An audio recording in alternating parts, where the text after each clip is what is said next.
Welcome to the Stoic Today, YouTube, your daily source of timeless spiritual strength and unstoppable purpose. If you are tired of being ruled by emotions or dragged down by negativity, this video is your breakthrough moment. Please take a moment of your precious time and generosity to click the subscribe button, comment on the channel. Thank you very much. Listen to the next great content. Let's get something straight from the start. Your negative thoughts are not facts. They are manipulative, cunning voices whispering half-truths in your ear every day. And the wild part? You believe them. You've let them sit in the driver's seat, dictate your path, hijack your courage, and chip away at your self-worth. But that ends now. Today, we're not just talking mindset, we're starting a war. A war against the mental parasites that have been living rent-free in your head. It's time to take your mind back before those thoughts bury your potential once and for all. Because here's the deal. If you don't kill your negative thinking, it will slowly kill your dreams. A war on the toxic, self-defeating, soul-crushing thoughts that have been living run-free in your head. It's time to wake up, take control, and kill your negative thinking before it kills your dreams. Let me ask you something. How many times have you stopped yourself from doing something important, something exciting, because that little voice in your head told you you're not good enough? You'll mess it up. What will people think? You know that voice. We all do. And sneaky, persistent, and it sounds just like you. But here's the truth. That voice isn't some mystical cosmic sign. It's not reality. It's just a habit, an old broken record on repeat. And before you can ever change it, before you can even think about silencing it, you've got to notice it. Awareness is everything. Most of us live our lives on autopilot. We don't even realize how much of our inner dialogue is negative, destructive, and completely made up. It happens so fast. You wake up, maybe you glance in the mirror, and boom, you're already criticizing yourself. Your day hasn't even started, and your brain has already taken a shot at your confidence. And what do? We let it slide. We call it normal. But listen, just because it's common doesn't mean it's okay. Just because everyone else is doing it doesn't mean it's helpful. In fact, it's dangerous. Because the more you ignore that voice, the more power it gets. Think about it like this. Your mind is like a playlist. And for years, maybe even decades, you've been hitting repeat on the same toxic track. I'm not smart enough. I'll never succeed. I always screw things up. And the more that plays in the background, the more it becomes your default. But here's the game changer. You can't change the track until you realize what's playing. You've got to bring that voice into the light. You've got to listen. Really listen to what you're saying to yourself. Start paying attention. Catch yourself in the act. When you're hesitating to speak up in a meeting, when you're procrastinating on a dream, when you're holding back from applying for that job or starting that business, pause and ask yourself, what am I thinking right now? What's the story I'm telling myself? 9 times out of 10, it's not logic holding you back. It's fear. It's doubt. It's that inner bully that's been whispering lies in your ear for far too long. And here's the kicker. Once you notice it, you take back control, because you can't change what you're not aware of. But inventory of your thoughts, holding them up to the light and asking, is this helping me or hurting me? You don't need to fix everything overnight. You don't need to be perfect. But you do need to wake up. Wake up to the patterns, the stories, the lies. Because the moment you become aware, that's the moment you start to take your power back. You have thousands of thoughts every single day. Some are helpful, sure, but a lot of them total garbage. The problem is you believe them without even questioning them. And that's where things go sideways because your brain is wired to protect you, not to push you. It's trying to keep you comfortable, keep you safe. But in doing that, it feeds you a steady stream of doubt, fear, and worst-case scenarios.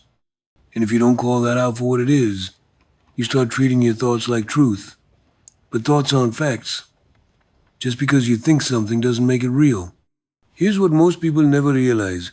Your brain is a machine. It takes in data from your environment and spits out thoughts based on past experiences, memories, fear triggers, habits, all of it. But just like any machine, it's not perfect. It glitches. It makes assumptions. And a lot of those assumptions are flat out wrong. That voice telling you, you can't handle it. Not fact. That thought whispering, nobody cares what you have to say. Not fact. That feeling of, I'm not enough, definitely not a fact. But you won't know that unless you stop and ask, wait a second, is this actually true? Let's get brutally honest for a minute. So many of your limitations don't come from the outside world. They come from what's happening inside your own head. It's not your boss, it's not your partner, it's not your past. It's the story you keep telling yourself about who you are and what you're capable of. And here's the wild part. Most of the time, that story was written years ago by a version of you who was scared, hurt, or unsure. And yet here you are, grown, experienced, full of potential, and you're still letting that outdated story run your life. It's time to rip up the script next time. You catch yourself thinking something negative, stop. Literally say to yourself, that's not a fact. It's just a thought. Might feel weird at first, but do it anyway. Because the moment you start to separate your identity from your thoughts, you create space. Space to decide if that thought deserves your attention. Space to reframe. Space to choose something better. Let's say you have a big goal, something you're dreaming of doing, but your brain keeps firing off thoughts like who you think you are or you're going to fail. In that moment, you have a choice. You can go down the rabbit hole and let those thoughts shut you down. Or you can pause, question them, and say, hold on, what's the actual evidence here? You're not failing. You're learning. You're not behind. You're on your own timeline. See the difference? When you treat every thought like gospel, you let your fears lead. But when you start treating thoughts like options, things you can accept, reject, or rewrite, you become the one in charge. You get to choose what thoughts get to stay and which ones get shown the door. It's like mental editing. And guess what? You are the editor-in-chief of your own mind. You have way more power than you think. But power starts with awareness and then it doubles when you start challenging your own thinking. This isn't about becoming some super hum with zero negative thoughts. That's not realistic. But it is about building a skill set, a mental muscle, the ability to pause, to think about what you're thinking about, and to say, I don't have to believe this just because it popped into my head. Negative thinking isn't just a mood, it's a pattern, a loop. And once your brain locks into it, it starts spiraling. You wake up a little anxious, then your mind starts racing. What if this happens? What if that doesn't work? And before you know it, you're deep in the weeds. That one thought becomes 10, and those 10 become a full-blown narrative convincing you that everything is falling apart. And what do most people do in that moment? They sit in it, they overthink, they freeze, they spiral deeper. That's the trap. But here's the truth that most people miss. You don't break a mental pattern with more thinking. You break it with action. Action is the antidote. It doesn't have to be massive. It just has to interrupt the flow. Think of your brain like a train speeding down a track. If it's headed toward negativity, self-doubt, fear, you've got to switch the track. And you do that by doing something different, something physical, something intentional. Get up, move, say something out loud, clap your hands, snap your fingers, anything that disrupts the rhythm of that inner spiral. Because once you create a break in the loop, you create a window, a tiny moment where you can choose something new. That's why pattern interruption is one of the most powerful tools in your mindset toolbox. And yet, hardly anyone uses it. Why? Because it feels too simple, too small, too silly. But let me tell you something. The simple stuff works when you actually do it. When you interrupt the pattern, even for just 5 seconds, you stop feeding the negativity. You starve it. And in that pause, you can redirect your energy towards something that actually helps you move forward. Let's make this practical. You're sitting there stuck in your head thinking, I can't do this. I'm going to mess it up. Everyone's better than me. Instead of marinating in those thoughts, break the cycle. Stand up. Shake your body out. Count backward from 5. 5, 4, 3, 2, 1, and then move. Open a notebook and write down one thing you can do right now. Take a walk. Call a friend. Do one tiny task that builds momentum. The goal isn't perfection, it's disruption. Because once you've disrupted the pattern, you've taken back control. That's the win. Here's another truth. Your brain is lazy. It likes routine. So when you've been stuck in a habit of negative thinking, your brain actually prefers it.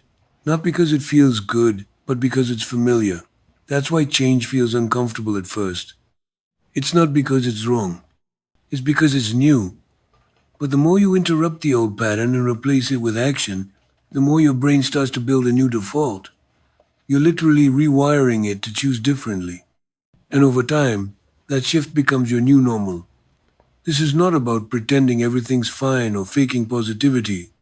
This is about taking your power back in the moments that matter. It's about not letting your worst thoughts become your loudest voice. It's about remembering that your mind will follow your body. So when your mind is spiraling, move, speak, act, break the loop before it builds momentum. Because once that negative loop gets going, it only leads one way deeper into fear, anxiety, and paralysis. And you got way too much potential to live there. So when that voice shows up again, and it will, don't argue with it. Interrupt it, and then do something, anything to move yourself. There's a tiny window between a thought and an action. Just a few seconds. And in that window, your brain makes a decision. Either move or hesitate. And once you hesitate, even for just a second, that's when fear creeps in. That's when self-doubt starts whispering. That's when overthinking takes the wheel. You don't even realize it. But in that micro moment, you hand over control to your old habits, your fear, and your excuses. That's the moment when most people lose. Not because they aren't capable, not because they don't want it badly enough, but because they didn't act fast enough. This is where the 5-second rule changes everything. The rule is simple. The moment you feel an instinct to act on a goal, you count backward. 5, 4, 3, 2, 1, and then you move. You speak. You hit send. You stand up. You do the thing before your brain has a chance to shut it down. It sounds almost too simple, right? But that's why it works. You're using a countdown, something your brain understands as urgent, to bypass the mental noise and take action before your excuses show up. What most people don't realize is that your mind is constantly trying to talk you out of growth. It doesn't care about your dreams. It cares about safety. And safety to your brain means doing what's familiar, staying quiet, playing small, holding back. So if you want to grow, you can't wait until you feel ready, because that feeling, it's not coming. That moment where you feel totally confident, fearless, and perfectly prepared.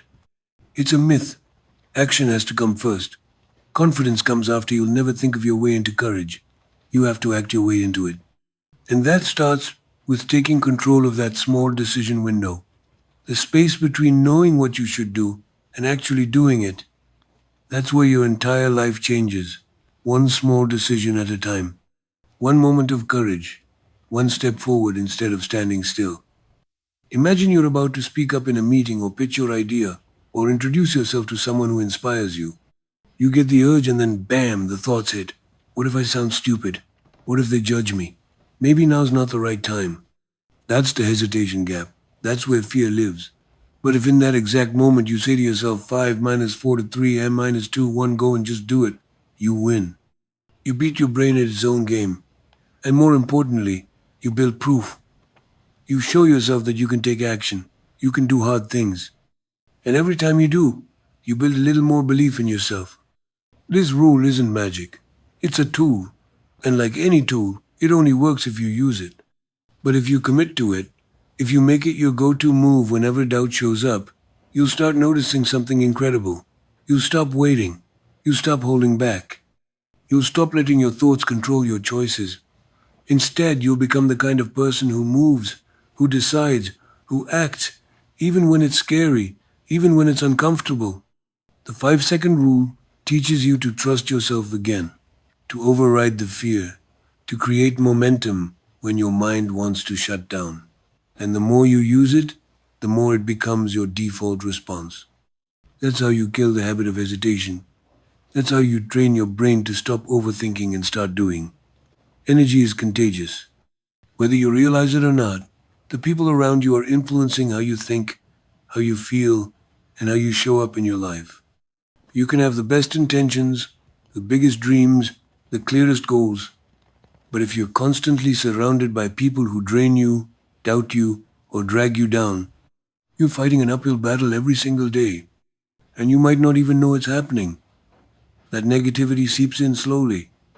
You start thinking smaller, hesitating more, second guessing yourself, that inner critic in your head. Sometimes it's just echoing the voices you're hearing around you. So, let's get brutally honest. Who are you spending your time with? Are they lifting you up or pulling you down? Are they pushing you to grow or keeping you stuck? Because the truth is, your environment is either fueling your momentum or killing it. If you're around people who constantly complain, play victim, or mock ambition, you start normalizing that energy. You stop aiming higher because no one else around you is. You don't speak your dreams out loud because you're afraid of being laughed at. That is not just a vibe problem, it's a mindset problem. And the tricky part, some of these people might be the ones you love most. Friends, family, co-workers, people who mean well but who operate from a place of fear and limitation. That doesn't mean they're bad people. It just means they're not your people for the next level. And if you're serious about killing your negative thinking, you have to get serious about protecting your energy. Because when you surround yourself with people who believe in possibility, who are chasing growth, who speak life into your ideas, that stuff rewires your brain. You start thinking bigger. You start seeing opportunities instead of obstacles. You start acting like the version of you that wants more and believes it's possible. Think about the last time you left a conversation feeling lit up, energized, like you could run through a wall. That's the power of being around people who get it. People who challenge you, encourage you, and remind you of what you're capable of. Now compare that to a conversation where you left feeling drained, anxious, or doubting yourself. That's the cost of staying around the wrong energy. You have to decide which one you're going to tolerate. Now, I'm not saying go cut people out of your life overnight and go full lone wolf mode, but you do need boundaries. You need to be intentional about who gets your time, your attention, your space. You need to start choosing conversations that build you, not break you. Follow people online who inspire you. Join communities that value growth. Get in rooms, virtual or in person, where people are dreaming out loud and doing the work. Because the more you hear voices that reflect strength, belief, and action, the less room there is for the voices of doubt, both inside and outside your head. This isn't just about motivation. It's about mental conditioning. If you want to shift your thinking, shift your circle. Get around people whose normal is taking risks, investing in themselves, thinking positively, owning their mistakes, and getting back up when life knocks them down. Make that your normal. Because when you upgrade your environment, your mindset has no choice but to follow. You don't need a million people in your corner. You just need a few who believe in you, speak truth to you, and push you to rise. And when you find them, lean in, match their energy, and most importantly, be that energy for yourself and for others. Your brain is not designed to make you happy. It's designed to keep you alive. And what does that mean? It means your brain loves patterns, routines, and anything that feels safe. Even if that safe is actually making you miserable, that negative thought you keep having, the one about not being good enough or how nothing ever works out for you, that's not truth. It's a habit, a mental groove you've worn deep over years of repetition. But here's the best news you'll hear today. Habits can be changed. Thoughts can be rewired. And it all starts with daily action. This isn't about motivation. Motivation is unreliable. It shows up when it feels like it. You don't need motivation. You need a system. A few small repeatable habits that help you build evidence for a new story about who you are. Because the only way to kill negative thinking for good is to replace it. You can't just stop thinking negatively. You have to start thinking and acting in ways that prove the opposite. That's how you rewire your brain. Not by hoping, but by doing every single day. Start small. I'm not talking about overhauling your life overnight. I'm talking about consistent, simple practices that train your brain to focus on what's working instead of what's wrong. Wake up and write down 3 things you're proud of, not just things you're grateful for. Things you did. Evidence that you are showing up for yourself, even in the smallest ways. That one act rewires your brain to start seeing yourself as capable, not broken. Then take 5 minutes to move your body. Doesn't have to be a workout, just move. Why? Because motion shifts emotion. When your body moves, your mindset follows. Another key piece, talk to yourself like someone you love. Would you let someone speak to your best friend the way you speak to yourself? Absolutely not. So why is it okay in your own head? It's not. And you've got to start catching that inner critic in the act. When that voice says you'll never change, you say, that's not true, I'm doing the work, I've already started. When it says, what's the point, you answer, the point is me. The point is I matter. My future matters. You fight back. You take control. You build a new narrative one word at a time. Rewiring your brain isn't about perfection. It's about repetition. The more you repeat a thought, the more your brain starts to believe it. And when you combine that with action, game over. You think you're a failure? Okay, get up, make your bed, drink a glass of water, take one step toward your goal.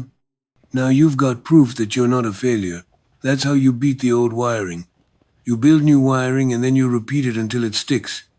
You don't need to believe in yourself 100% to start. You just need to believe enough to try. Because every time you follow through on a positive habit, you cast a vote for a new identity.